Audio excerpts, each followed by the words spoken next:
Olá, meu nome é Luca Nazari. Meu nome é Rodrigo Matter. E faremos uma breve apresentação sobre a seleção de materiais, que é o projeto que tem o nosso objeto de estudo da usina hidrelétrica de Itaipu.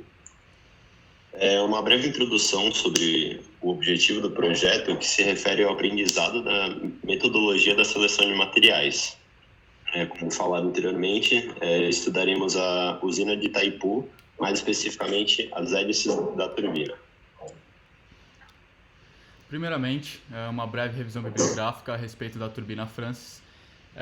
A turbina Francis ela é uma turbina de reação e ela funciona como pode se observar na imagem abaixo. A água entra por cima, movimenta as hélices e, consequentemente, a energia é gerada.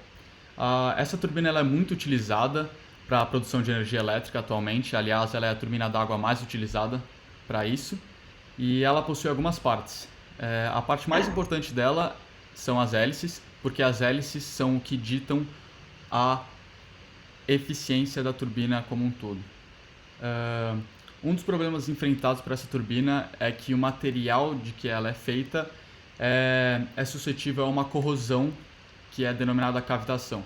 Essa cavitação é um tipo de corrosão e ele é causado por uma mudança rápida de pressão estática e dinâmica em um líquido, e essa diferença de pressão gera bolhas de vapor, e dentro dessas bolhas a pressão é relativamente baixa. Então, quando essas bolhas são submetidas a uma pressão mais alta, elas colapsam e podem gerar ondas de choque que podem também danificar material, como pode observar na imagem à direita. Bom, em relação ao clima da região onde está localizada a usina, é importante a gente levar em consideração fatores como a temperatura média, índice pluviométrico, para determinar o melhor material que se adeque às condições do clima. Uma breve introdução é que a usina está localizada bem na divisa do Brasil e do Paraguai. Essa região é caracterizada por ter clima temperado úmido e temperado superúmido, então os índices pluviométricos são bem elevados. A temperatura média anual é de 22 graus e a temperatura ela pode variar de 12 a 31 graus Celsius. Bom, além do clima, também é muito importante a gente falar do fluido que passa dentro da turbina da usina de Itaipu. A gente pegou algumas características deste fluido. A água é doce, a temperatura da água ela se mantém entre 15 e 30 graus Celsius, e a gente também acabou pegando algumas especificações da turbina, ou seja, a eficiência, o tamanho da queda, a vazão média, rotações por minuto da turbina e também o diâmetro interno da turbina. Todas essas informações podem ser observadas no slide e na tabela. Bom, falando agora das restrições e objetivos do material que a gente for escolher para ser a hélice da turbina, é importante antes a gente diferenciar restrição de objetivo. Restrição seria parâmetros que a gente consegue determinar um valor que o material tem que estar nesse intervalo. Os objetivos, por outro lado, são valores que a gente não consegue de fato estabelecer um intervalo para colocar no EduPack, para a gente conseguir um material de fato, mas que a gente vai explicar mais para frente como que funcionou esse processo, mas que tem o objetivo de maximizar e determinar o melhor material que ainda atenda as condições, os objetivos desejados. Em relação às restrições, como eu falei, tem que ter aquele intervalo que o material tem que operar. A gente determinou a temperatura, que foi entre 10 e 40 graus Celsius, uma margem que tem uma margem de erro em relação à temperatura do clima e da água, da turbina, justamente para ter essa margem de segurança. Outra restrição é a durabilidade em água. A hélice ela fica em contato em água o dia inteiro, então tem que ter uma boa resistência à corrosão para não afetar a funcionalidade da hélice. Bom, além das restrições, nós temos o objetivo de maximizar alguns parâmetros. Um dos parâmetros que o nosso objetivo é maximizar é o módulo de Young. O módulo de Young é necessário maximizar porque, baseando-se no modo de funcionamento da turbina, é necessário que o material ele sofra pouca dilatação ao exercer a sua função. Então, dessa forma, nosso objetivo é maximizar o módulo de Young, porque o módulo de Young é quem irá ditar o quanto o material dilata para uma tensão aplicada. O segundo objetivo que temos que maximizar é a tenacidade. A tenacidade é importante nós maximizarmos porque ela é a capacidade de um material absorver energia. A tenacidade trata muito de impacto, e como na água existem dejetos e impurezas na água do rio, a tenacidade tem que ser maximizada. Além disso, outro objetivo que temos que maximizar é o limite de escoamento. Isso porque o limite de escoamento, como ele é uma característica que impede que o material sofra deformação plástica ao sofrer deformação, nós temos que maximizar ele porque isso faz com que o material suporte grandes tensões antes que ele sofra uma deformação permanente.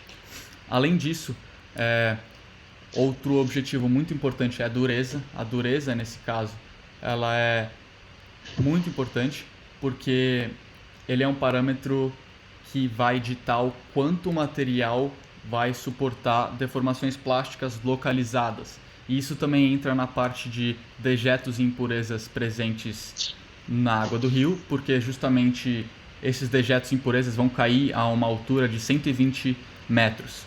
E quando eles batem na hélice, é um impacto muito grande. Então, justamente, a dureza é muito importante para evitar com que esses dejetos e impurezas causam algum dano à hélice como um todo. Outro objetivo muito importante para nós levarmos em consideração é o preço. O preço, neste caso, é muito importante porque nós estamos falando de algo de grandes dimensões. A hélice em si ela tem 10,5 metros de diâmetro. Então, temos que levar em conta o preço do material porque não podemos empregar materiais com preços muito elevados, mesmo se desejamos obter as características e parâmetros que eles possuem. Bom, após a definição dos objetivos, como já dito anteriormente, os objetivos se referem a características qualitativas que desejamos ter no material. No entanto, é necessário transformar essas características qualitativas em quantitativas, para de fato conseguir mensurar um grau de importância referente a cada uma das características.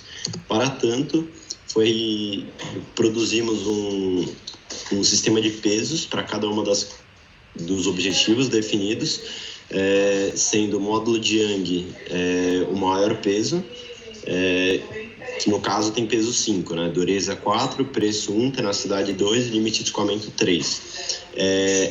O motivo de termos determinado essa ordem é porque o módulo de Young ele tem a maior importância para o funcionamento da hélice, porque o material ele não pode dilatar, né? Então, quanto menor for a dilatação do material, a mudança de temperatura, a funcionalidade dele vai ser menos afetada, né?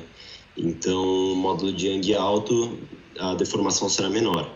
Em segundo, a dureza, porque em rios existem muitos dejetos, né, que podem, no curso da água, bater na hélice e afetar, né, fazer furos, afetar a função de geração de energia da hélice. Em terceiro, foi o limite de escoamento, como dito anteriormente, para evitar que o material ele sofra deformação plástica. Dessa forma, ele sofre menos deformação plástica e, portanto, ele não tem a sua funcionalidade afetada. No entanto, é mais importante ainda do que isso ter pouca deformação elástica. Portanto, o módulo de Young tem um peso maior. Em segundo, foi a tenacidade, que já tem um grau de relevância um pouco menor do que os demais parâmetros citados anteriormente, porque as forças exercidas não são de escala tão grande a ponto de conseguir quebrar o material, mas ainda assim é necessário ter um pouco de tenacidade. E, por fim, o preço, né? O preço ele foi determinado como a característica de menor relevância, né? O menor peso, justamente porque é mais importante que a funcionalidade da turbina esteja funcionando, né? Que a turbina esteja funcionando com todas as características em ordem, para que, por fim, na decisão de qual material é o mais adequado para servir de modelo para a hélice, aí que o preço entra em jogo. Até então, os outros objetivos são mais importantes. O primeiro gráfico gerado refere-se à dureza pelo módulo de Young. Como dito anteriormente, o peso do módulo de Young 5 e o da dureza 4. Para transformar em característica quantitativa, foi determinado o coeficiente angular da reta, no caso ΔY sobre ΔX, com os parâmetros dos pesos, né? Então, a dureza peso 4 sobre módulo de Young peso 5. No caso, o coeficiente angular é 0,8. A reta em preto no gráfico representa essa reta, portanto, todos os valores, né, os materiais que estão acima dessa reta, portanto, eles estão dentro do esperado por nós e, portanto, são elegíveis para ser um material da hélice. Bom, o segundo gráfico que a gente plotou foi em relação ao limite de escoamento e a tenacidade. Como o peso do limite de escoamento é 3 e o peso da tenacidade é 2, a gente determinou o coeficiente angular da reta da mesma maneira que a gente determinou no gráfico 1, e o coeficiente angular acabou ficando como 0,667. Ao observar o gráfico de tenacidade versus limite de escoamento, a gente pode ver que alguns grupos de materiais estão presentes. Quais grupos são? A maioria em si são metais, ou metais preciosos, como ouro, diamante, ou metais comuns, como aços, cobre também, tungstênio, níquel. Temos todos esses tipos de materiais. E todos esses tipos de materiais estão acima da nossa linha e eles atendem até agora, em relação a esses dois parâmetros, tenacidade e limite de escoamento, eles atendem aos nossos, a esses objetivos. A gente também pode olhar nesse gráfico que tem materiais como materiais poliméricos e cerâmicos, e esses materiais eles não vão estar atendendo às demandas necessárias para o bom funcionamento da hélice, então a gente pode acabar descartando esses dois grupos de material, sobrando para a gente só a possibilidade de fazer a hélice com metais que estão na imagem, como as bolhas vermelhas e as bolhas azulzinhas que representam mais os metais. Ainda, né, sobraram muitos materiais para a gente escolher. Portanto, foi necessário plotar outro gráfico, nesse caso, o módulo de Young pelo limite de escoamento. De novo, o coeficiente angular 0,6, né, por causa dos pesos, 3 sobre 5. E aqui ocorre uma certa recorrência de materiais, né? Então, de novo, aços, tungstênio, níqueis, materiais desse tipo, metais em geral, eles estão muito presentes aqui de novo. Portanto, foi necessário recorrer ao preço para ser a linha de corte final para o projeto. Bom, em relação à precificação, a gente fez a linha com o coeficiente angular igual nós fizemos nos gráficos anteriores. Então, o coeficiente angular da nossa reta, neste caso, acabou sendo 5. E, ao olhar esse gráfico de peso, a primeira coisa que nós temos que observar é o material com maior módulo de Young. Então, esses materiais, como visto anteriormente, eles são aços, metais preciosos, então metais como tungstênio, cobre, bronze, alguns desses, por exemplo. Então, mas o preço deles varia muito, como podemos ver aqui no gráfico. Então, de acordo com os gráficos anteriores e de acordo com esse gráfico do preço, nós podemos levar em consideração que materiais que são uma boa escolha são os materiais que atendem os objetivos dados, ou seja, estão acima da linha preta em todos os gráficos e ainda tem um custo baixo. E esses materiais que foram definidos são aços. Então, a primeira definição de materiais nossa foi que os materiais são aços. Por quê? Porque eles possuem grande limite de escoamento, grande módulo de elasticidade, grande dureza e também possuem uma grande tenacidade. Após nós definirmos o grupo de materiais como sendo os aços, a gente acabou iterando a respeito dessa definição. Por quê? Porque os aços, sim, eles são um material adequado para a fabricação, mas existem alguns elementos de liga que podem ser adicionados ao aço para fazer com que a aplicação dele nesse contexto seja iterada. Uma desses elementos de liga é o cromo.